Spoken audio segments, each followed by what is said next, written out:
And we're live.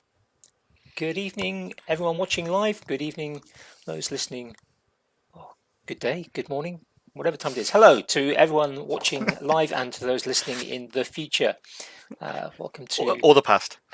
Or the past, yes, or whenever. The parallel universes, that's fine too. So whenever you are listening, welcome to episode 6 of Maker's Waffle. And yeah, we're actually, episode 6. Imagine that, 6 weeks. Or we count as 5 weeks. Depends how you want to count it, isn't it? 6 episodes and a bit that Yeah. we kind of fumbled through at the start. So we're going, and that's good. Hopefully we'll soon be at double figures. That's usually how maths and numbers work. Yeah, it does. The trick, apparently, according to one of my podcasting friends in America, Mr. Vincent Ferrari, is to get to 24 or 25 episodes. If you can get there, you're probably going to keep going. Apparently that's the key. So, apart from all the ones that have finished shortly afterwards. Yeah. Yeah. All those have gone extended hiatuses like Thoughts on the Tinkerage. Yeah, that's fits and starts, isn't it? Yeah. Well, it's an occasional podcast. That's how I'm defining it now. But there's one brewing anyway. So, as usual, as we intend to every week, we have our guest, and this week we have on his very first podcast. I don't want to say interview, conversation, appearance. Waffle, perhaps? Waffle, yes. We have Dan Wood from Maker Geek, who some people may be familiar with. Good evening, and thank you very much for having me. I feel a little bit underqualified to be here, given some of the previous guests, but if there was an error on your lists, I'll just roll with that. That's fine. No, our lists our lists have been very, very carefully curated. And as diverse as we could possibly find for a selection of makery. That's what we're going Excellent. For. Well, I say I've enjoyed them so far, and hopefully I won't buck the trend too badly. It's early days yet. Yeah, I'm sure it's going to be absolutely fine. So, it's as we've mentioned previously, we don't really want a particular set of questions that we kind of follow every session, but being aware that this is your first podcast, and who are you somewhere Dan? Else? Yeah. Who the hell are you? How did you get here? Yes. What do you do? Yeah. What do you make? Wow. Why are you a geek? Wow. What sort of geek are you? Because there's such a range of geeks. My goodness. So who am I? I guess I am a 40-something-year-old guy who tinkers with a lot of different things. I guess I started a YouTube channel a few years ago, and before that I had a blog and all that kind of stuff. So I'm a dedicated hobbyist, I guess. So unlike many in kind of the space, I have no particular interest in making it a full-time gig. I'm just amateur, like professionally pottering around in my garage at the weekend, doing stuff to keep me entertained and off the streets, just out of trouble playing around. So I kind of get involved in lots of different things, and I've sort of become very comfortable with the idea that my output is not particularly kind of planned or specific. Like it's sort of, I'm very into tools and learning processes. Like I'm fascinated by kind of learning the ability to do things, even if I don't have a specific kind of goal in mind for that thing. Yeah, skills collector, I think is the term, isn't it? Skills collector, yeah, that's a nice term. So I've sort of realized I've sort of developed an ecosystem of tools so that I can create projects that are for other tools. And so all I do is really like make things for each of the other tools in the workshop in this kind of cycle. So purchasing opportunities. Yeah. So there's a lot of that kind of thing where occasionally my wife asks, like, well, do you do anything anything practical? It's like, no, this tool I get so I can make things for that tool, and that tool I use to make things for this other tool. And it's fine. It's a happy little ecosystem. And so it keeps me out of trouble for the weekends. So that's kind of what I spend a lot of time doing. And I say I started many years ago writing a blog about stuff because I have a horrible memory. So I decided at some point that it would make sense to like record projects and ideas and just sort of put them in blog form. And then at some point, YouTube kind of became a fairly undeniable thing of like, well, if you're talking about kind of actions you're taking, I think you're making like it's a very photo heavy blog in the first place. So it's sort of a fairly obvious skip to video and then obviously Instagram and such. So yeah, that sort of occasionally I decide the project I'm working on, I should film it. And so I do. And sometimes they don't make it all the way to edited, but sometimes they do. And then I publish them. And so a few people are kind enough to follow me on the YouTube, which is nice. And as always, the videos you think that are going to be amazing and everyone's going to love do nothing, and the things that you thought were a throwaway, like sure I'll just knock this out, become like the thing that gets thousands of views. But hey, that's fine. But yeah, that's pretty much it. Say playing with many tools. I have a day job that I actually quite like, which keeps me very busy Monday to Friday. So I'm very much like pack everything into the weekend that I can. But fortunately, I do earn enough to buy some fun tools to play with, and that's very satisfying. I think there's a lot of parallels between us. Right. Yeah, I feel like day it's job. fairly common. Day job, if I'm not mistaken, is kind of sort of IT computer programming developer based. It is. I am officially a DevOps engineer for whatever the current terminology is. Like it changes as the wind blows. But yeah, trying to keep systems running and avoid any resume generating events, that sort of thing. I love that phrase. I'd say keeps me occupied. Get to play with new technology, whatever the developer's latest wheeze is. Trying to figure out how to make sure it's going to be secure and like reliable and all that kind of stuff. But yes, unfortunately, it does consume a great deal of the Monday to Friday energy amount. And so kind of part of getting into the workshop, again, I feel like it's a very common thing for people in IT. It's the get away from the computer, go do something with your hands, go try and build some calluses up.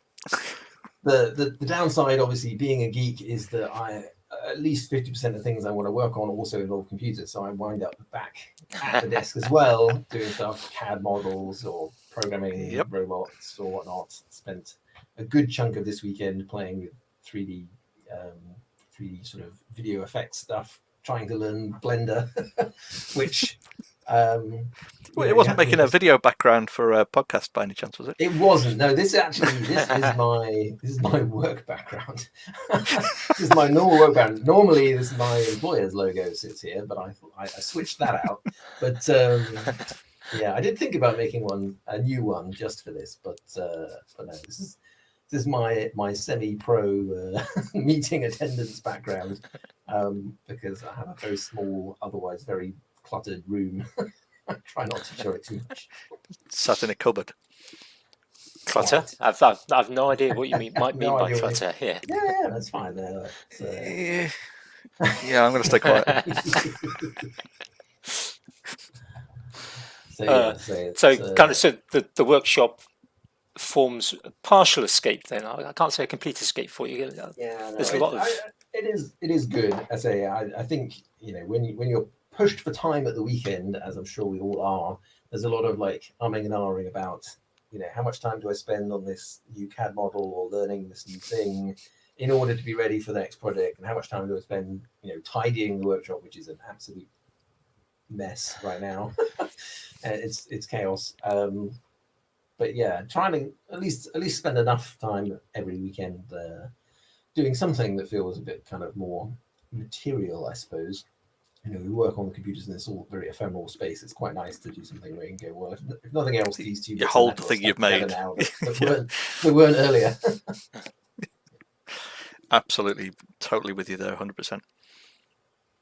Now your workshop. I mean, I watch most of your videos. I can't say, I'm afraid, if I'm honest, that I've watched absolutely all of them. You do have a fair number of videos, that's fair. But I've certainly been. For the last few years. I suspect the only person that's watched them all is my mother, so that's fine. And yourself during the edit, hopefully. Well, yeah, too many times during the edit. I will say, if anyone watching the stream wants a drinking game, if I begin a sentence with the word "so," feel free to take a shot. It's the thing I try and edit out of my videos the most. And, there's nothing like watching your own videos to realize all your horrific verbal tics that you just cannot shake. Oh, totally. Absolutely, totally. I've got a few, particularly when I've been doing podcasts. It's a great lesson in all your bad habits, isn't it? Yeah, it really is. And at least I get normally I get the edit, so I can cut them all out and or try and make myself look slightly less stupid in things. But you're at the mercy of Andy this evening, though. Sure. But from the point I was going to sort of make is your workshop. It's I'd say a large single garage. It's a small double garage. I mean, it is a double garage. I don't think, well, certainly in the time that I've owned this house, I have never put a car in it, so I couldn't measure based on that. It was always reserved for workshopness. So it's about 5 meters by 4 meters ish. Like it's pretty good. It's a little bit so a small American single garage. Right, for sure. Yeah. Enough for a full tank. Absolutely. My biggest complaint with the garage, which is awesome, but it's only just over like 2 meters tall, so it's not very high, like very easy to touch the ceiling. And I think that's where I get very jealous when I watch other people's videos and they're like, I'm in a small space. I just have like a huge loft attached, which all of the material goes I just store all my material up there. Yeah. Every time I watch an Adam Savage video and he talks about how small his workshop is, it's like. But he does cram, as do you, a lot into his space. I mean, Adam's sort of cave is ram-packed. Having seen a few of the videos that kind of sort of show a little bit more. Right, yeah. I mean, he packs a lot in, as do you. I mean, you've got. I try. I mean, you've got lasers, CNCs. My wife keeps telling me that there can't possibly be room for another tool. And you just have to start nesting them smaller ones. Just shuffle around. There's definitely space for it. Yeah, so. Yeah, I have a laser, a CNC, a mill, a lathe, 2 lathes really, a wood lathe and a metal lathe, the bandsaw, 2 chop saws, a MIG welder, a TIG welder, all the random stuff that goes with doing DIY for houses, so like paint pots and all that kind of rubbish that you have to look after. Metal cutting bandsaw, pillar drill, all of that stuff. I pretty much, I mean, let's say. I'm sure everyone does this at this point, but like everything on wheels, try and put everything on wheels. I can theoretically reconfigure the space. It doesn't happen very often, but when you need it to, it's that one moment you've got to bring that big lump of everything stuff around. Yeah.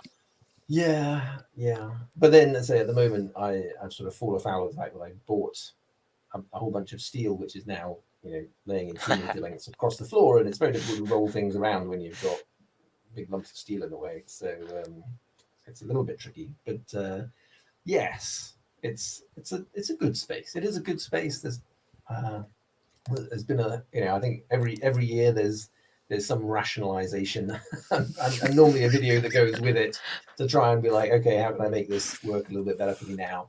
I think the last one of those was trying to put all of the really long material storage kind of up against the wall by the front door, so I can kind of open the door and feed long stuff straight into it from wherever I've delivered it. And you have to open the door to get it out again, but at least it's sort of tucked behind everything, which is quite nice. But what's the trick? Is to feed the long stuff in and just make it small enough to carry out. Yeah, the challenge is definitely like it's tucked away beautifully, but it can only be accessed if the door is open. And I've definitely gone through a few times this year where I soon after getting something delivered, there was then something else blocking the door. It's like need to get it open. But there you go. The challenges we all have, I'm sure, trying to figure out how to manage materials and storage and how do you access the stuff? How small is a piece of scrap before you throw it away? I'm a horrific hoarder of things. Yeah. Usually an odd shape, about 2 centimeters by. I feel like that's the peril of owning a wood lathe. Is there's almost nothing too small to be useful. If you ever turned a peg for a cribbage board, it's anything could be a cribbage board peg. that's perfectly good material. Yeah, and if you add resin as well, Mm. it becomes even Yeah, less no, scrap. it's a The Things challenge. price like of this wood at the happen. moment.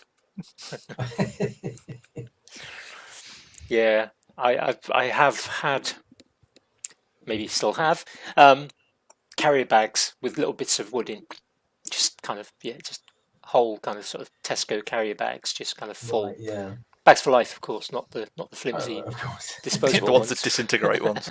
Yeah, Yeah, fortunately, we've got a fire pit outside, so that kind of anything that becomes too small for me to actually use within a week or two, my wife kind of takes them Right. out in batches out Goes of my away. sight, and I don't recognise It's a that bit of wood double-edged that's burning. sword. I definitely, I don't know if you find this, that sometimes I find I'm ending up on a project where I confine myself to only the things I can find that I have already, which is good in some ways, but also can kind of limit the things you work on. And like more recently, I have tried to remind myself that I can buy new stock when I need to buy new stock to do a thing. Like it's allowed. yeah. I can't. I've got as well as the tinkerage, which is just I can't get any at the moment, and the weather's been too poor to sort out. 'Cause I've got a broken dining chair sitting in the middle. I have a shed right down the bottom of my garden, Right. about 30 meters away from the kind of the house, with pretty much ram-packed full of stuff. And every now and again, I kind of get this idea that I'm going to just use as much stuff as possible to make something big. And I'm sort Right. of talking, kind of pod pad studio style Dalek. I just kind of Okay. go, Yeah. how much of a Dalek could I build with the stuff that I have? Go for it. And I Yeah. suspect it's probably quite a bit of it. Quite a lot. Probably wouldn't be a moving one because I don't have any kind of wheelchair motors. Right. Yeah. I've certainly got some old remote control cars that could be for something smaller, but it's that kind of right. Yeah, can I do it with just the stuff I've got? Because I bet you've got enough wire to wind yourself an armature though. Make your own motors. Now we maybe. get down the rabbit hole. Blimey. Yeah. I mean, if anyone's going to do it, Andy, it's going to be you. Yeah, maybe. I've got enough magnets. Yeah. Yeah. So that's a good question. Like, how do you choose the things that you work on? Like, there's a lot of this universe of things that you can work on, and the materials you have. Like, how do you help yourself to choose? Like, what is the thing you're actually going to spend your energy on? This is definitely one of those challenges, I think. Yeah, I've tended to find that if I've got multiple projects sort of festering away, I kind of default back to the next easiest project. If I go to get something, I go to work on a particular project and think, I've got to lift that out the way to get to the next bit of tool that I need to get to. I'll work on something else. There's something that's a lower barrier to entry, and I'll progress that a little bit instead, or just kind of cheat, I suppose. Just ends up lots and lots of lots of projects get further and further back as they get wedged into corners and other things placed on top. Right. They actually like. I often have that thing of like, why am I not progressing this project? Like, what is the thing that is stopping me taking it to the next the next phase? And is it that I don't have a thing, or is it that I'm just nervous about a thing? There's definitely a significant amount of like, I might just screw this up on the next. That's sort of decision paralysis, I suppose. Like, I tend to find that like you said before about the reluctance to buy new materials, and you say, I've got enough material to if I cut this one wrong, then I can't finish the project. So, if I cut that one wrong, then I've got some scrap, and I grab another piece of material, and then I can cut it right. And I don't know whether it's a bit of an IT mentality, maybe, to trying to you've got to keep the project alive, sort of thing. How about you, Andy? For me, the next project is determined normally by what's broken. Okay, right. Yeah. I spend a lot of time repairing things. Old house with kids. So I guess then I'll ask a slightly different question to you. You've been doing daily sketches for like 8 months now, so like 9 months. Yes, it is. Yeah, 200. This evening How was do you 200. choose what you're going to draw? Like, do you make that up on the day, or do you like brainstorm a bunch and like then feed from an idea catalog? Like, what is? Well, there's a daily prompt. So Rob Thomas, Prickly Sauce on Instagram, Okay. is the guy who instigated this Project 12365. So he's doing 12 post-sized drawings. He's doing one a month Okay. with a daily drawing. So he's generating every month a random 28 to 31 prompts, trying not to repeat any that have already gone. Just literally using an internet random word generator. Oh, interesting. Okay, So right. because these things exist. Because Yeah, people like yourself kind of go, I want to make a random word generator, and they do it, and why not? they appear, and people go, oh, this is useful. I can generate random words. So to a certain extent, the decision for me for the drawings is, okay, what can I draw? Because particularly since Christmas, I've gone down the route of going for single line drawings. There's been many days where I've kind of gone, I could draw this. I could draw this thing. Yeah, there's no way I'll ever turn that into one line. But in I'll fairness, think of something else. some of the ones you have turned into one line is phenomenal. Absolutely, and I find that fascinating. Like, do you have to practice? Do you like how do you get? Well, I practice every day. Yeah, every day I practice. For any given image, is it like, oh, I messed it up halfway through and I start again, or you like It starts in pencil. One line, boom. Yeah, it starts in pencil. So I essentially do 2 sketches every day, but you, as kind of the audience, only ever see one. Right. So I start with essentially a conventional pencil sketch. I mean, when I first started doing the one lines, I was copying other people's one line drawings. Okay. Trying to get an idea of the kind of Great flow. artist Because that's good artist copy, great artist steal. That's the way it goes. Right? Yep. Everything's So a remix. I kind of sort of started out by just sort of doing this kind of just ordinary sketches. After I kind of got over the copying stage, I tend not to do it until the evening. So I normally, after I've published a day's one, I will prepare for the next day by writing up the word, and so I'm going to bed thinking about that word. I'm waking up, so you're thinking, dog walk. I'm thinking about that word. I'm thinking about what can I draw. I'll sometimes Google the word and doing a Google image search to see what comes up. Sometimes I'll think about multiple phrases that get used with a word. I'm trying to think of a good one that might have. 15th of July is going to be bat. So is that going to be a rounder's bat? Is that going to be a flying bat, a vampire bat? Ahead of time enough that you can kind of think Batman. So I'll think of kind of multiple approaches. So essentially a little kind of brainstorm. Right. And then kind of think, well, which of those can I turn into one line? Have I got some other constraints? Some days I get to the evening and I just think, I just want to go to bed. But I've said I'm going to do something every day. I'm going to do something, so I'm just going to. If it can't be done in 20 minutes, it's not going to get done. So I'm just going to do something in 20 minutes. Other days I'll kind of go, energy levels are good. I've got some really good ideas. I want to do something that's going to be a bit more involved. So I mean, the past few days,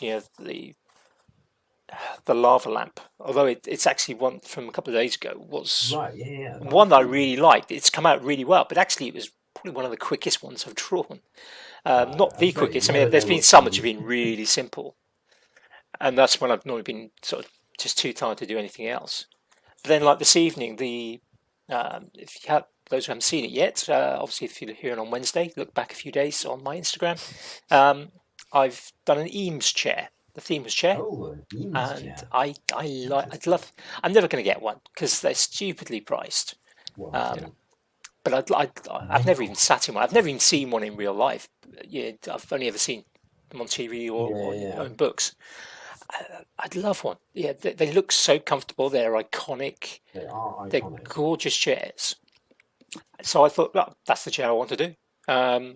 So it took a while to find an image that I could use as a source image that I could then kind of sort of sketch out, and then once I've sketched it out, I've then got to kind of work out the path. And the path is often the slow bit. It's taking me a couple of hours sometimes. Like, Yeah. how do you figure out the path? Yeah, and it's kind of, how do you make a path that's you're not going to go back over yourself too many times, or kind of go in odd areas. It's very satisfying when it seems like it should. Like, that's exactly how you do it. Of course, like you don't want to cheat much. And sometimes there's a kind of there's a bit you kind of go, right, I know how I'm going to do this bit, so I draw that bit in pen and kind of go, right, I've got that bit, and then you kind of sit and wait. And sometimes when you do the bit, you get one bit done, and you kind of then go, right, you know what? I've been at this for an hour and a half. I'm going to do it, starting the pen, and now I'm just going to go. And I think I've done enough now. Interesting. I wouldn't say it's easy, but I've done enough now that sometimes I just kind of go, sod it. I'm going to start, and the pen is just going to follow it. And go for it. There's been a few times where I've struggled for like 2 hours, and I've gone. I'm just going to start, and within 5 minutes it's done, and I'm going. Yeah, actually, that's all right. There'll be the odd line. There's a few times where you kind of go, no, that would have been better there. It's pen, I can't change it, and I'm not redoing the whole thing. So that's the advantage of doing one every day, right? It's just like, if this one is not 100% perfect, that's fine. It's always part of the journey towards absolutely. And this is the thing that's, I think, been good for me. I mean, as I mentioned somewhere quite a while back, I gave up art as an activity when I was 14. I had to drop art in school. I wanted to do art as an option, but I couldn't because there just weren't enough options, and I knew I wanted to do all the sciences. And it was like, no, I dropped it. And I never followed it up. I wasn't the arty type. Yeah. I mean, there was a guy who's in my class who's now a professional artist. That's his job. A guy called Jason Morgan, does wildlife art, hyper-realistic kind of gorillas and elephants and things like that. He's a brilliant artist. I'll post a link to some of his work in the show notes for Wednesday. And I mean, obviously he took his art to he didn't start out as a professional artist. He kind of went into the normal world of work, but he's now set himself to the position where he's able to do that. And you kind of think, he's got he's the same age as me, so he's got 40 odd years of practice of art, and I've missed sort of a lot of practice. 35 of those. I mean, I bet he's a terrible physicist though. I'm not going to mention. I won't say anything. He didn't do A-level physics. You might have learned a little now. I mean, he's the last 8 months doing nothing but physics. Yeah, well, exactly. Who knows? And this is, I mean, this is the key thing. If you spend, I was talking about kind of the whole idea in my head. I think about 10,000 hours. 10,000 hours to master something, and I disagree with it. I disagree. I think it's kind of it's like many pop philosophy and pop psychology type things. It's a nice little soundbite. Right, it's a convenient makes for a good book. Yeah, and I'm sure he's not unaware of that, right? Yeah, and if you actually kind of sort of read a bit deeper, he is. And you kind of think, well,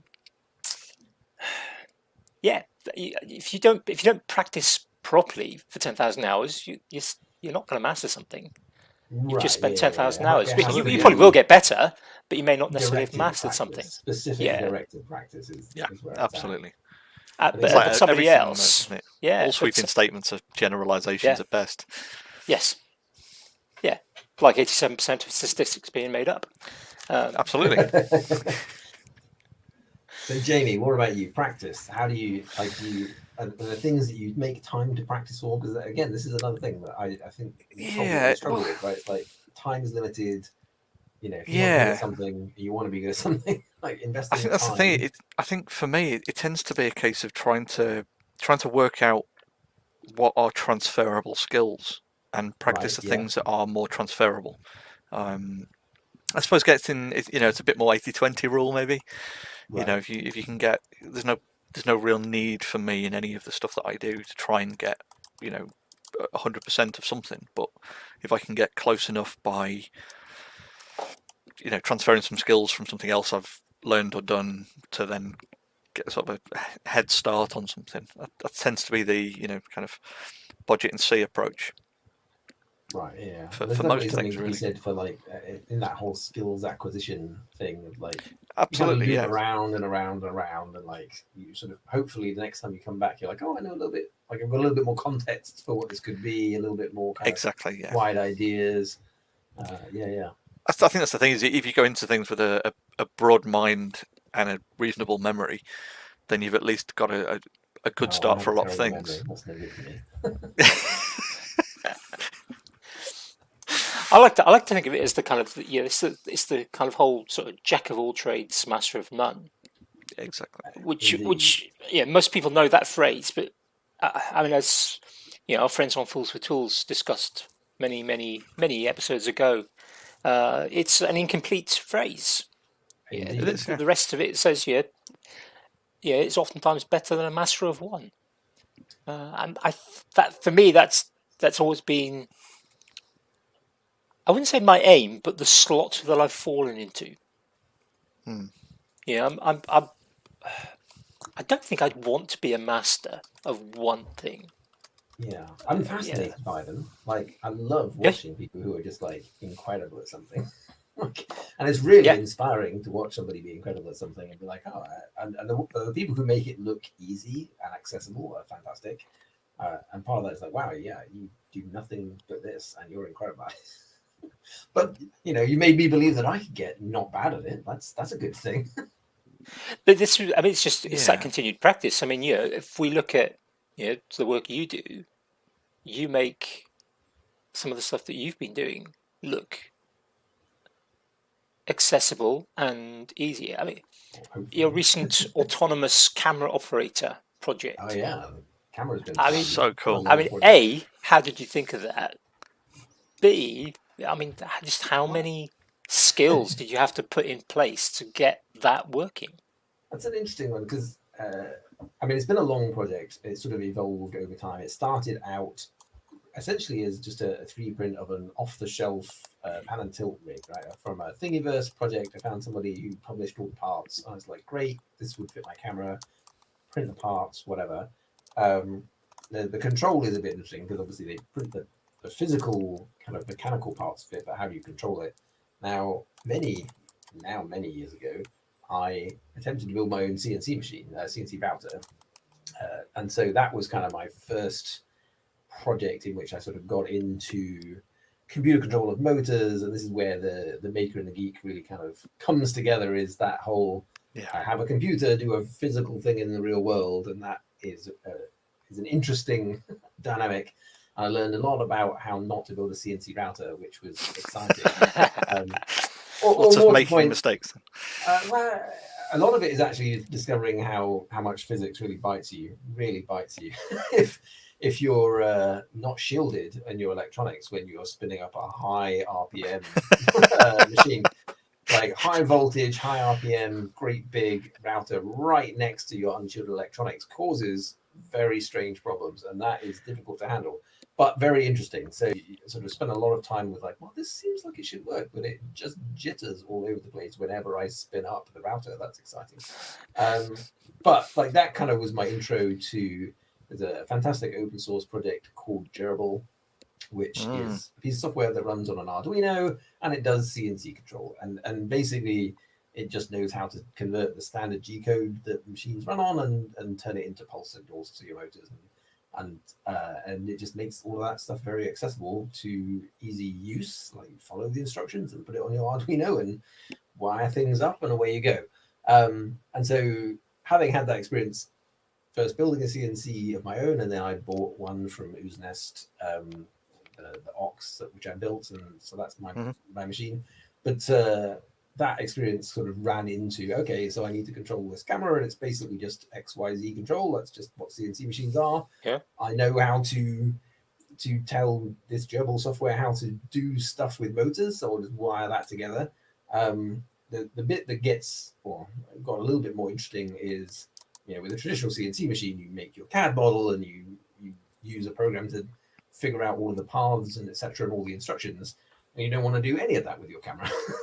Your camera, you want to be able to just be like, I just want to move you to a place and like save a position and whatever. So there was a lot of writing some custom code to allow me to like, well, how do you control this thing? Like, what is the input, and how do you make it kind of save those positions and move around, and what do you want it to do?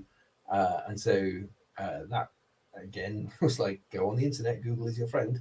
I found an example for using a like an Xbox controller thing to just like literally just how do you read inputs from a joystick? Kind of start at the 10, find an example and build from there. It's like, well, like once I have an instruction, I know how to make that G code and tell a machine. I just need to like wire those two things together. So that was kind of how that started. And over time, it's gotten way out of control. as I then was like, well, or more under control, maybe. Well, maybe.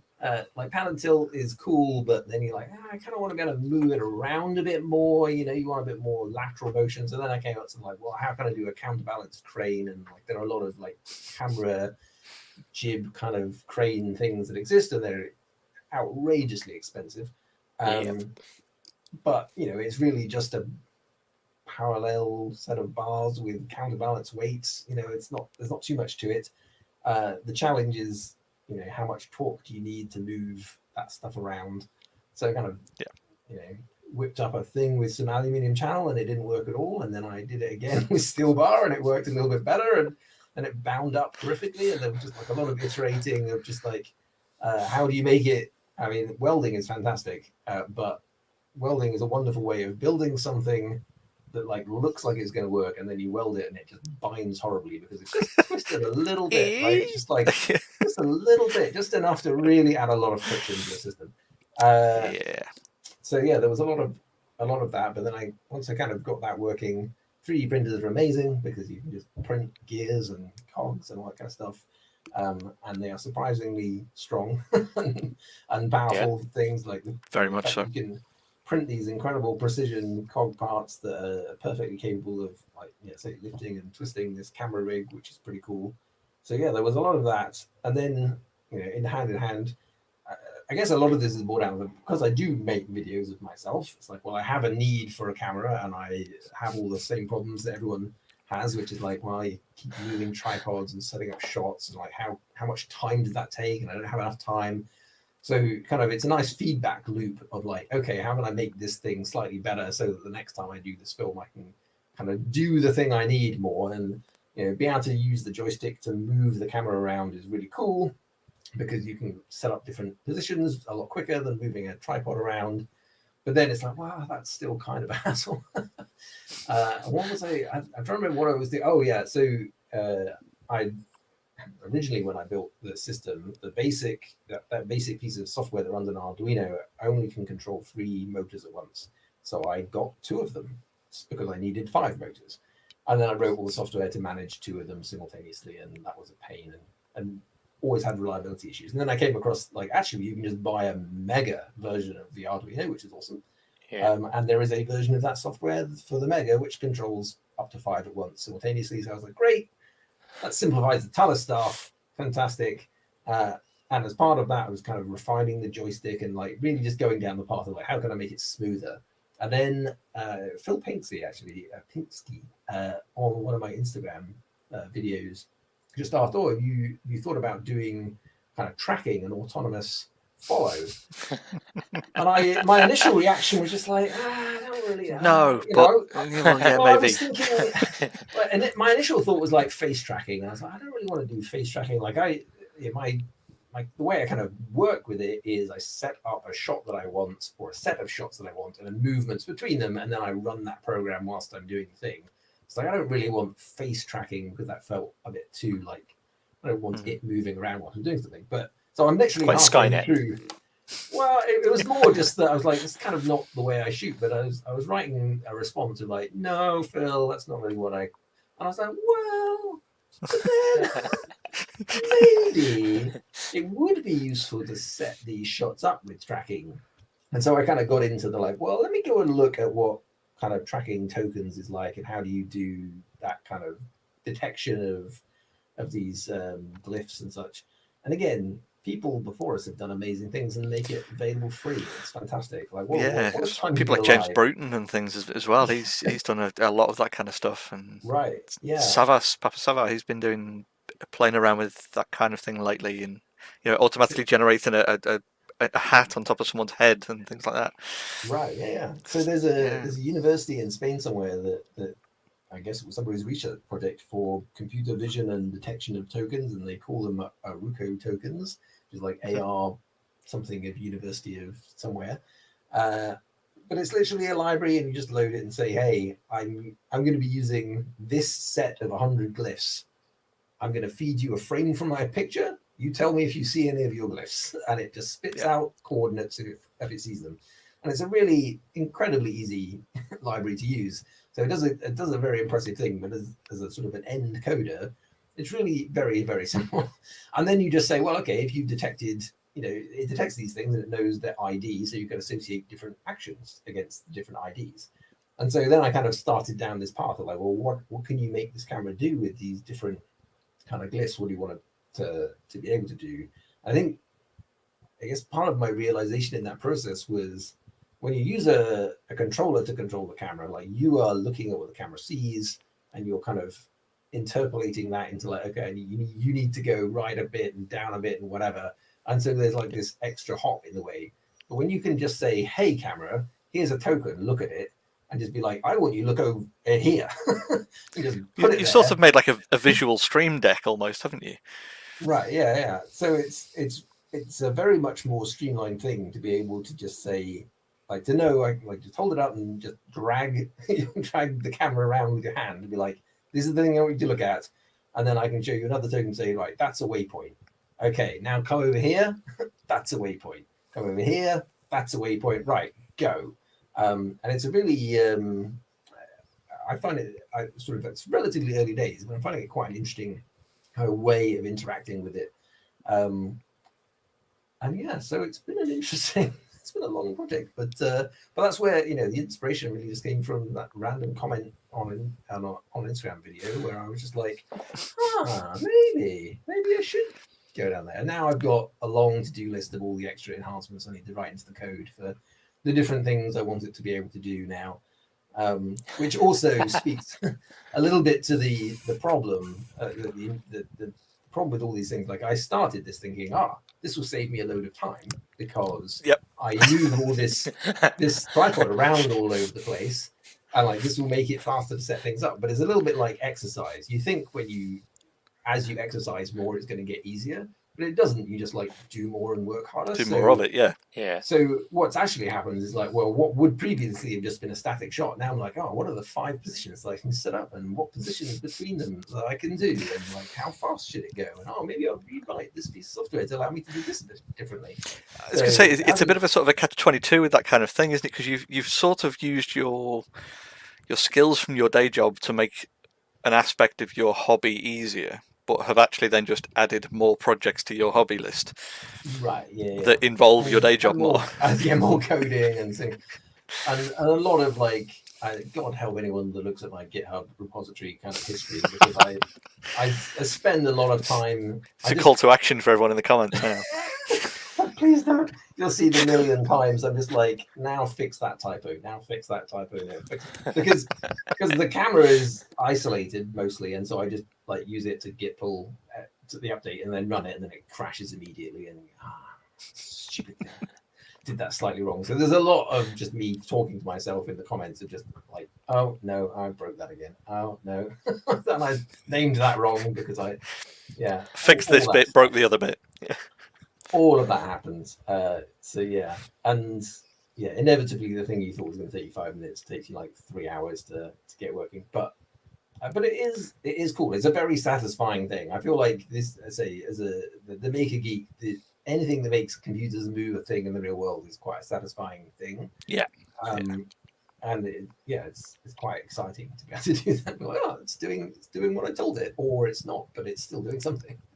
Yeah, it's that kind of bit of feedback of like, why is it doing the thing that I told it not to do? Yeah. There's a lot of rubber meets the road when that sort of thing happens. Just like the theory of this was very easy. The practice of this is quite a lot more complicated. Like Resident like moves. Oh my goodness! Like it overshoot. Like it wants.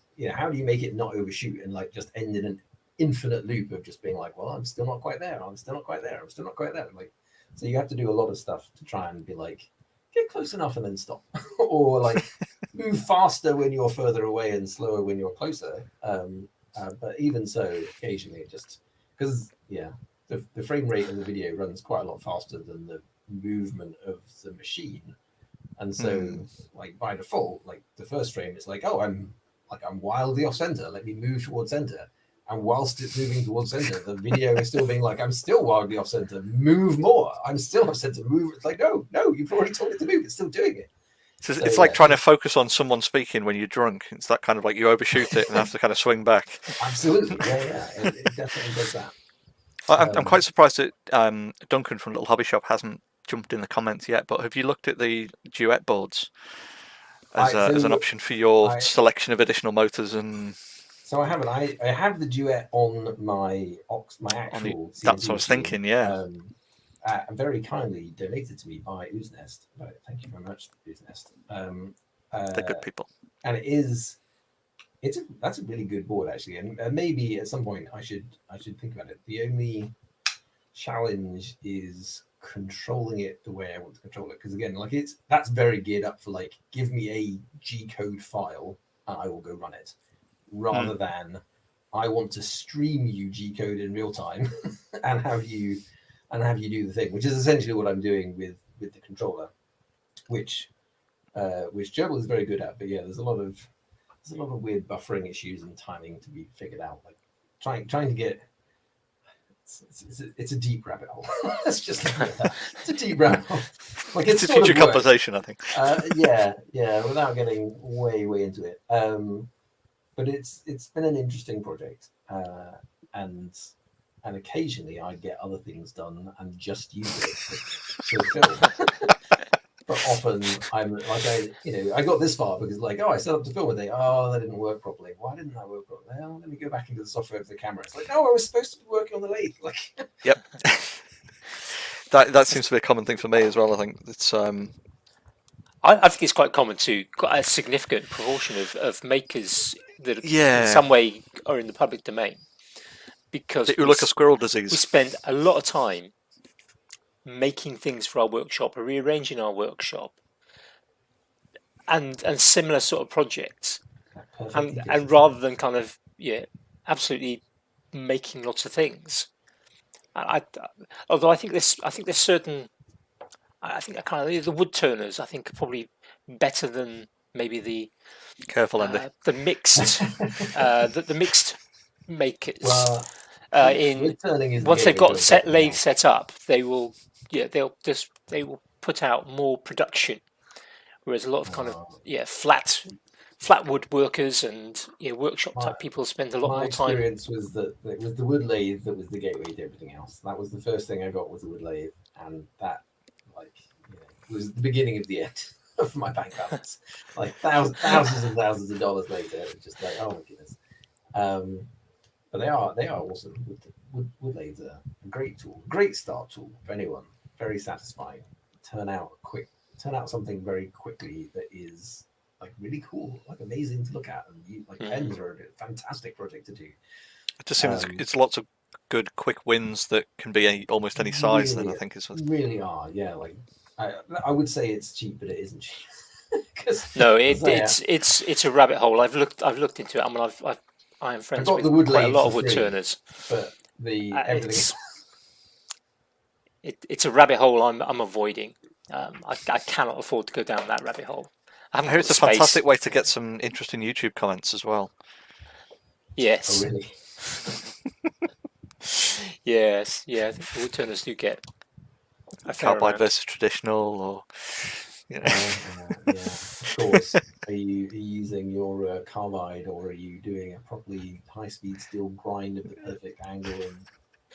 And you don't want to be at 33 if it's supposed to be at 35 degrees. But YouTube is a wonderful arena for all people of interesting opinions to comment upon stuff. It's a cesspool for ignorance as well. I put out a YouTube video a while ago about my TIG welder, which was literally like tips from an amateur TIG welder. And so I got a comment just like, your TIG welding is rubbish. It's like, well, it says amateur in the title. Like, like, what do you want from me?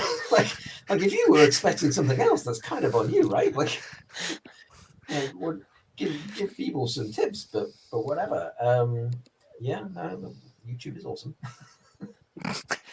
Yeah, I think there are some people who just make sport of commenting on videos and not grasping.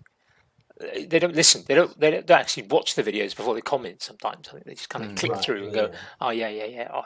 Oh look at this Maker Geek skip guy. through every 2 minutes and then clearly rubbish at TIG welding. Yeah, ignoring the fact that if they've been following it for a while, they know that you've only recently took up TIG welding. You're new to it, and as explained in the video, you're sharing some of the things that you've learnt about TIG welding that might help somebody else pick it up a bit quicker. Or be less daunted by it. Like it's a fact that I mean obviously I think all tools are amazing because they are, but TIG welding is an amazing thing. Everyone should have a go at TIG welding. It's one of those things I wish was more easily accessible. Like I'd spent a while looking for like other welding courses around, but like welding courses are very expensive and few and far between, certainly where I live. But yeah, maybe this is a makerspace thing. I don't know how much most makerspaces have, but people should have an opportunity to use interesting tools, and a TIG welder is a fantastic tool to play with. Totally agree. It's on my list as to get to. I think is the it's going to be a gateway drug for me. I think. Yeah. It's going to be a long list. You mentioned kind of makerspaces there. Is a makerspace something you have access to? No, I mean, you've got pretty much a makerspace of your own. Well, and this is kind of the thing. Like, I guess early on when I was doing wood turning, like the first thing I joined a wood turning club. That was kind of the closest thing of like going and seeing other people and demos and examples and stuff like that. But I guess at that point, makerspaces weren't really a thing. Kind of, what are we talking? I guess 15 years ago, 16 years ago. I moved away before the Southampton Makerspace kind of started up, and I've never really lived very close to one. And also, I'm a terrible person that buys lots of tools, so I've made your own makerspace. Very fortunate position to be able to just be like, I'll just buy myself one of those things, and learn to play with it. So I've not engaged in a makerspace, which is a shame in some ways. I think it would be cool to hang out with and see people, but I do wonder how tool kind of scheduling works, particularly with things like 3D printers, which seem like kind of a very obvious maker kind of tool, but everything takes so long to print. I feel like that must be a nightmare to schedule. Yeah, when we had Duncan on, he's sort of been loosely involved with the makerspace near him, kind of in charge of setting printers up and stuff. Right. It's from what we've understood from sort of off podcast chats and stuff. It's an absolute nightmare. But also, trying to manage it all within that space. Depending on how experienced somebody is at 3D printing, you can make some decisions in your part that substantially impact the print time. And so I could imagine you spend half your time being like, what are you doing? Like you've just like doubled the time that this thing is doing just for you because you made this one like boring. Like just do it this way. Just turn the pot the other way up and it's not going to use half a kilo of filament just in support. Right, yeah. Like people make odd decisions where it's like, if you just drafted this, you wouldn't need any of these supports. Like this would be much better. I think that would probably drive me crazy if I just saw the utilization of those things. Just like can't cope. That's why I have my own. It's sort of tucked in the corner. That's why I just have many of them. Just buy more for when you're printing something that's taking a while and you want to print a second thing. You need a second printer, and then you end up with 6. The Hovelin recently, right? Like I have, yes. That thing. It's amazing. How that like is it really fully 3D printed? Like, is there like something that makes it rigid up the center? Like there is. So it's the body is a single piece. That print's just vertically stood up. Right. That was just the best part of 51 hours, I think, to print that. And then the neck is a single piece print. Right. And that dovetails into the body. And then you run a 500mm, 8mm carbon fiber rod straight down so through the that's neck. The thing that gives it and that locks the two in. fundamental strength. But it's a really, really interesting project, that, because it's that single carbon fiber rod, and then you buy the 4 machine heads, and it's just beautifully just clips together, and you print the bridge. I know nothing about violins, but like, is there an acoustic quality to the? I assume it's a hollow sound box, but like, it is, yeah. Is it shaped in a specific way for acoustic qualities? Can you make choices in that space to kind of tweak it? Like, yeah. So from my sort of full disclosure, my dad's a musician and used to be a luthier, so I sort of grew up with that kind of thing, and violins and viola and cellos and everything on the wall in the house and things. And I handed it to my dad to set up, and he was absolutely baffled by it, but sort of put it together, to humour me, I think, and strung it all up. And, it's like, it's very clever, but it's going to sound rubbish. And then he sort of put it together, tuned it up, and was like sort of completely dumbfounded for a good 5 or 10 minutes, just looking at this thing and then having a go. But it's a violin, and it sounds like a violin. It's just. Right, yeah. I mean, it's however many iterations in. It's version 5.3 or something that's been going for however many years of the project. It's constantly tweaking and evolving and things. But yeah, it's. I'm always fascinated by it. I mean, 3D printing is amazing because it can do stuff that cannot be done other ways. And I'm very interested to know whether there are things that you could do within that incredibly ancient traditional kind of art, where it's like, because this is a 3D printer, we can like modify the sound box in a clever way that kind of makes it absolutely interesting things. Like, that's an awesome project. 50 hours though, my goodness. I mean, in fairness, I was printing it slowly. Well, right, don't you? Yeah, I mean, the entire thing was around about 500 kilos all in for the whole lot. No, not 500 kilos. 500 kilos? That seems a little. That would be on your shoulder. Yeah, on my daughter's shoulder at that, yeah. 500 grams, half a kilo. Yeah, half a kilo. That's a lot of plastic. That is a lot of plastic. It is, but I mean, the neck is almost solid. That's 3 perimeters, or 1.2 mil walls, and 30% infill and things like that. So it's the walls on the body, of course, are. Well, again, I think they're about 1.5 mil, maybe, something like that.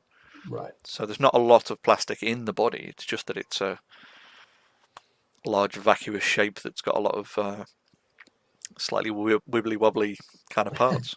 The contact patch on the bottom's tiny. Fascinating. I mean, I'm not a musician, but the physicist in me is sort of combined with the maker is kind of throwing stacks of questions into my head of things like, does the choice of filament make a difference? If you use a carbon-based filament over a sort of PLA-based, so use a PETG over one of those. What difference is the filament going to make if you tweak the wall thickness slightly? I mean, acoustics is. I mean, I wouldn't say I still get nightmares about my acoustic kind of lectures at university and the maths involved in it. That was horrendous. Sure. And something I've kind of gladly forgotten. I couldn't tackle that maths now. Or certainly not without kind of a good 6 months of practice beforehand. Yeah, I mean, that was something I was discussing with my dad as to whether or not because I did the sound box was done out of PLA, but the bridge and the neck were done out of PETG. So I mean, they've got different relative densities as well. So and obviously different properties, but I'd love to reprint it in something like TPU, like a hydrometer TPU it's got more flex to it, but it's not it's a more rigid filament, but it is still a flexible violin essentially, just to see if there's if that was doable almost. obviously there's tension in the strings, but whether or not there would be enough rigidity in the rest of the Yeah. body to be able to cope with it. I guess I also have no real concept of how much tension it requires to make a string at the right kind of obviously you need a carbon fiber rod to keep it stiff, but like how much tension actually is there, and like do you have other options there?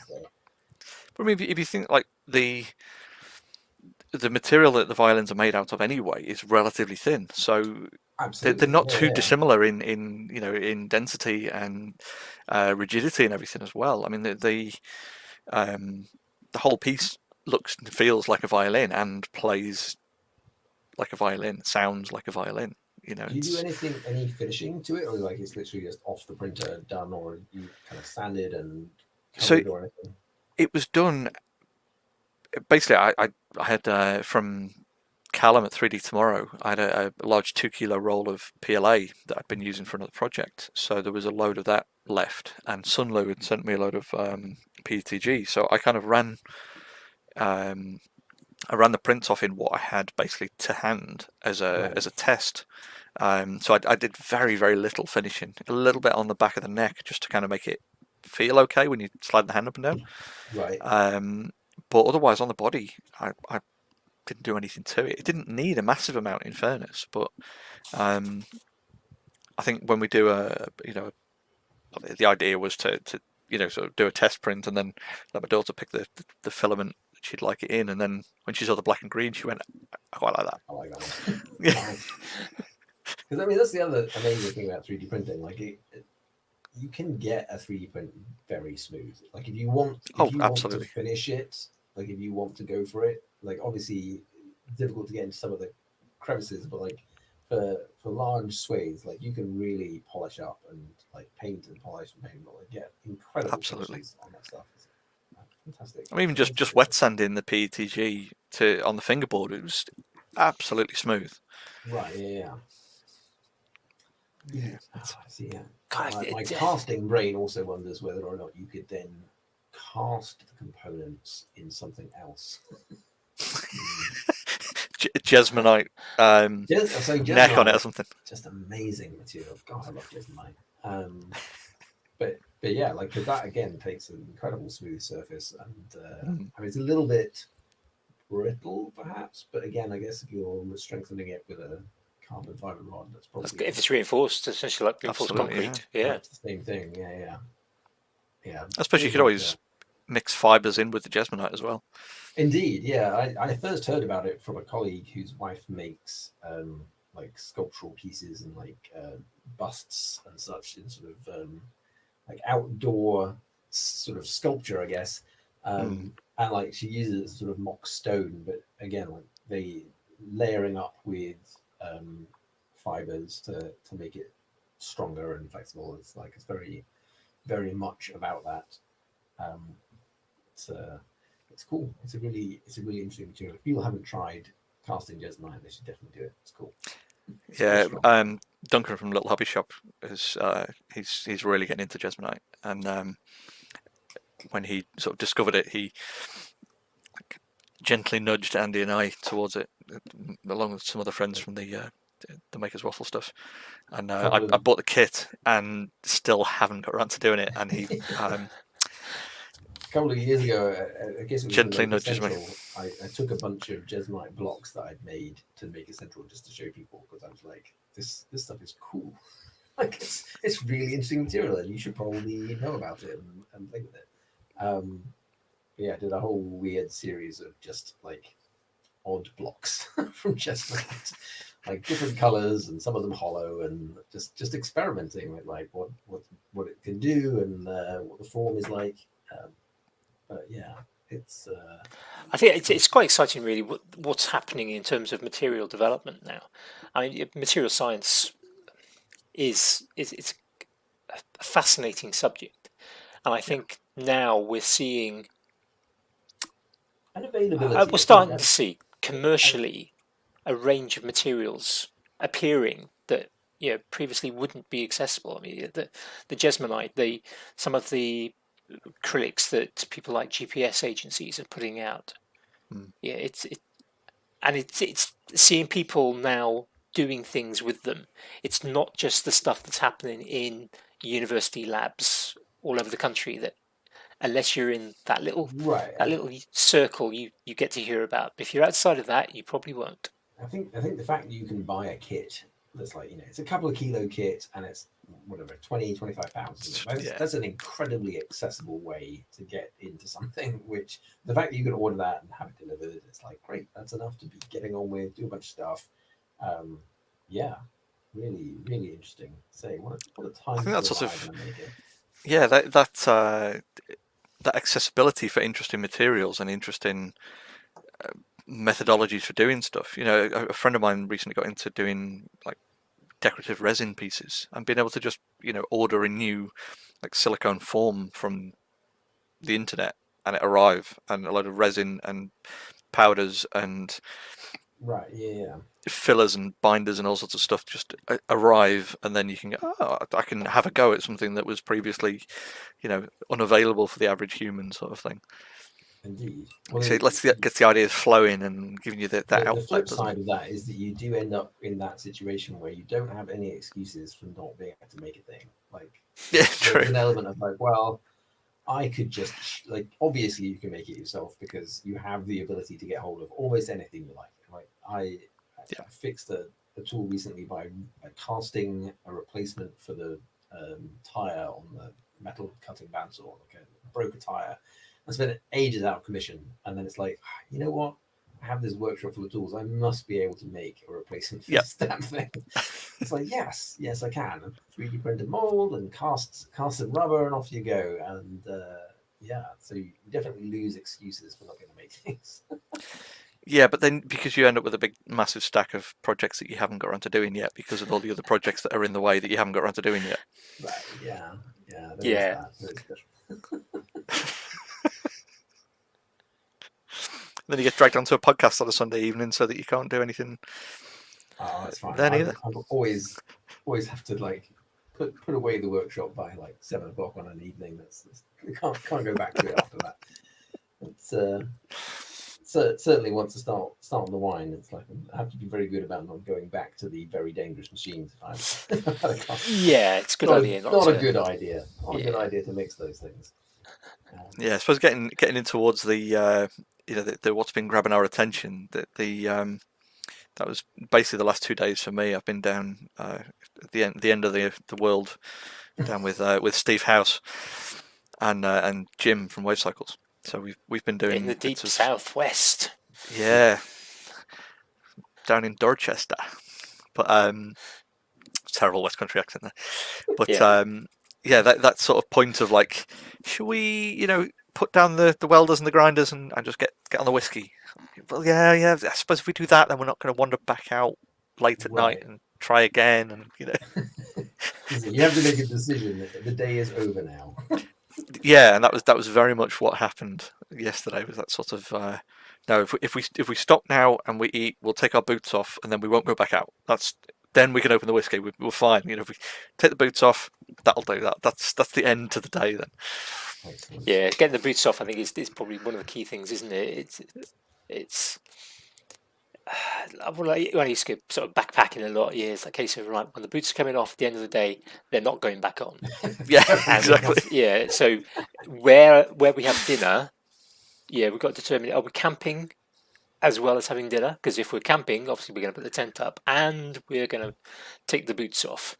But if we're just stopping for food and we're not camping, the boots are staying on because they're not going back on afterwards. Yeah, that was pretty much the deciding factor. Was boots off, whiskey open. That'll do. Yeah. Nice. So as we're on attention, So Jamie, as you started your attention, what's grabbed your attention? So obviously you've been down at Steve working on a truck. And Jim from Wave Cycles. Anything else this week? Well, mostly just the being on the road, getting down there and getting back, and just avoiding road traffic accident. Just after plenty of them. It just seems to be an exercise in reminding me how annoying people can be and how the pandemic seems to just ruined everyone's already bad driving ability and made it even worse. It was always bad after like every half term. I can't imagine what it's like after people have been out of it for horrific. It's absolutely horrific. But yeah, I mean that's been the main thing is listening to really really cheesy, sort of early 2000s music and like late 90s Britpop and all sorts of music to regress to. I think is a good thing. Nice. Three lads in their mid-30s playing with tools and making a mess is. It needs a good Sounds soundtrack. So that's pretty much been me for the last week, really, in prep for that. And then, I literally got back in, like as Andy sent me the link for this podcast. So walk through the door, check my phone, and there we go. And we thank you for coming on the podcast, and rather than just sort of Indeed. heading straight well for some done. form of relaxation. I Yes. imagine you're pretty tired. It's a long drive. It was, and because the weather was particularly bad as well, it was very nearly a 5-hour drive, which I mean for our American friends is round the corner. I know, well, but sure, but it was. Oh my goodness. Yeah, so it's could be worse. I was getting away from Steve, so it was fine. So Dan, what's been grabbing your attention this week? This week, well, it's kind Or of coming out of the maker spectrum. I mentioned earlier that I spent a lot of time this weekend trying to learn this tool Blender, which is an open source kind of 3D modeling and visual effects bag of wonders. And it's an extraordinary piece of software that is free. Absolutely. And I've been watching the videos of a guy called Ian Hubert, who has been using this tool for 15 years. And so he is truly an expert. But he recently, maybe in the last week or 2 weeks, published kind of the first episode of a sci-fi short series that he has been working on almost alone. Like, it's not entirely alone. The credits show a bunch of people, but he has done all the video effects for this thing. And like, his partner is the lead actress. And it is mind-blowing what he has been able to achieve with this free piece of software and an idea and just like time. And he does a really interesting series of videos on his channel called like lazy tutorials for lazy people. They're like 1 minute long, and they're really interesting and inspiring. And I like the format. I might have to try and steal aspects of the format, but they're literally like 1 minute videos in which he just blazingly fast does something really cool in Blender. And it's like everything from rendering realistic looking flyers on a wall, like make them look good, right? All the way to like simulate 1,000 people walking around this city scene that's good enough for your like aerial shot and in a minute. And so he goes fast, and you have to kind of, it's very much a rewatch it and pause and whatever. But what he gets across, I think, is a really interesting aspect of, if you understand the effect that you want, you don't have to go insanely into the detail. Like, you can get away with a lot of kind of corner cutting and shortcuts, and you can achieve a really interesting effect. And there's the classic thing, like if the story you're telling is good, then people are not, like, if people are paying attention to the fact that you have kind of a slightly wonky model of a person walking, then you probably aren't telling a very compelling the story isn't good enough. Yeah. But like, it's a really interesting series, and there's just a load of these things, and I've just been consuming them insanely. If it's the same person I'm thinking of, then I believe Maker on the Move, who's a kind of a friend of us. I believe he might be involved in those as well. Oh, I can. They might be roommates, if I remember correctly. Yes, I believe they are roommates. Interesting. Or housemates. But it's a cool piece of software. It's been around for a long time, and it keeps getting better and better. I literally spent most of this weekend like slowly trying to rotoscope myself out of a scene so that I can use it, because I have an idea for a thing that I want to do in the future, and try and learn it. But so that's probably the thing that's captured my attention in the last week or so. That's a good thing to capture your attention. It's been good. And any good projects coming up? Anything for us to look forward to? Oh my It's just goodness. continuation There's of. so many projects. More revisions to the camera software. More revisions. So many more revisions to the camera software. I'm currently making chairs for my garden. I am filming, but I have no idea whether I'll actually end up making a film out of it. I'm making an instrument vise from a project, like a kit, which has been going for months, and I have been filming parts of and learning the mill. At some point, that will get there. Yeah, I don't know, like just lots of different things. And I say I've got a lot of things on video, and as I start editing them, that's normally the point at which I'm like, it's rubbish, or like sure up or down. Like Instagram is the place where almost everything I'm working on ends up with a picture on Instagram, at least something, and like 30% of that winds up in a video on YouTube. It's like, oh, this is good enough to actually be something, or normally it's all content, isn't it? Something. Yeah. So, garden chairs is probably the next thing that might be a video. I don't know how exciting that is to most people, but I saw the summer coming and thought, I would like some comfy chairs for my garden. And then I looked online and saw how incredibly expensive comfy chairs for your garden are. Yeah. I was like, well, I really like this design. Oh, they only want £1,300 each. Maybe I shall order myself some metal and make my own. So that is the process right now. We'll see. It might be a video, might not, but it's definitely been a lot on Instagram at the moment. Yeah, been following your kind of attempts to get equally. Yeah, how do you get equally bent a legs? bent shape and do it? I mean, this is the classic Maker problem. Making one is normally not that difficult. Making two that look the same, that's why for me everything's a prototype. Yeah, making a pair of chairs that look like they're supposed to be a pair may have bitten off more like a Jew, but we'll see. Yeah, I quite you, Andy. Yeah, I was just going to say I quite like the idea sometimes of going completely eclectic on sort of like things like chairs. Right, it's intentionally completely different. Yeah. Oh, yeah. Six dining chairs that look completely different. Absolutely. Two different ends of the same table. Yeah. Yeah, well, there's no thought as well. Yes, yeah. I've spent. I started mowing the lawn earlier in the week, and the lawnmower stopped. Oh no! Which was kind of not a good thing to get have. the scissors out, or? Well, I hadn't. Yeah. No, yeah. That's not going to happen. I did that a few times when I was a kid. Yeah. Kind of. Yeah. Here's some shears. Cut the lawn.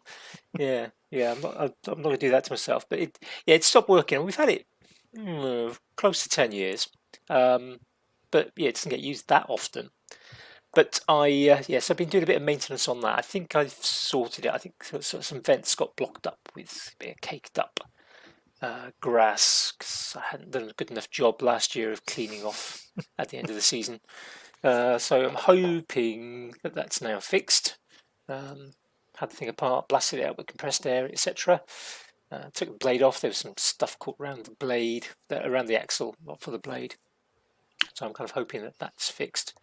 So that took, and it's typical as you kind of put something back together. And you think, why is this thing that's supposed to spring back in place not springing back into place? Oh, that's because the why do I have a handful of parts? Oh, dear. Yeah, so it's kind of like, right, how do I put that? Where did that spring actually come from, or where did it sit? So I kind of got that back together, okay. But kind of attention-wise, a couple of things caught my eye. Actually, today, really, somebody that people watching may know, Peter. I'm going to mess his Piotr, surname Kolansky, I think, up in Edinburgh. Craftertech was his YouTube channel. He cut his YouTube channel about 4 or 5 months ago. And I think he was getting off social media pretty much full stop, and he's reopened, starting from scratch, his channel. And a friend of his helped him with some filming, and he's made a table, a kind of I'm not sure it's big enough for a desk or more of a kind of a console table.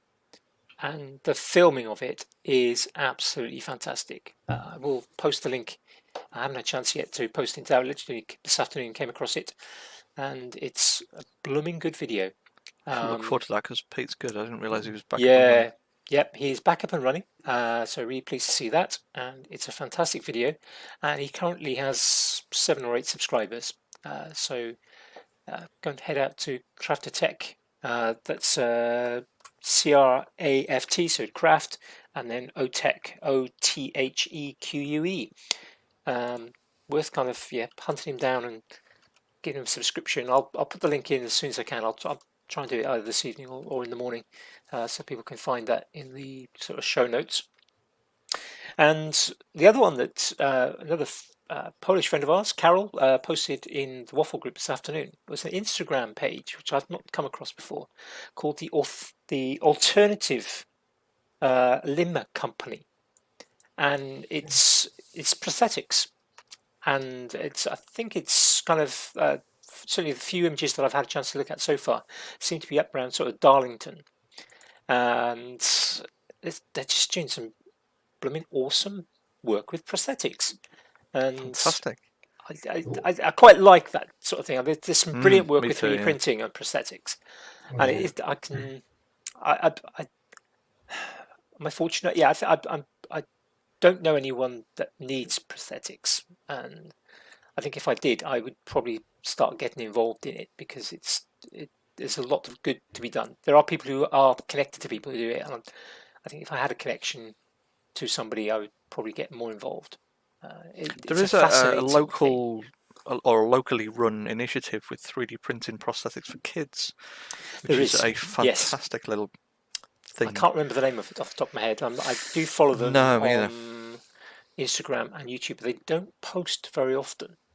A friend of mine is involved with it with our local hospital. You know, if any kids come through, they reach out to people with 3D printers who can reprint mounts and the prosthetics and stuff. Obviously, because as kids grow, it's a lot more. It's a very often simple replaced. design, but it's one is, that yeah. is very effective for kids, and they're often, because they've been 3D printed, people are kind of customizing them with kind of Marvel characterization or some other such thing. So it's not just a prosthetic arm; it's a Winter Soldier prosthetic arm, or Captain America. So I think it's a nice thing, particularly for the sort of young kids who are growing and who are having the difficulties of trying to maneuver in a world which is aimed for people with 2 good arms, and it is a fantastic piece of work. I think they deserve the people who are doing that, the guy who started it, I think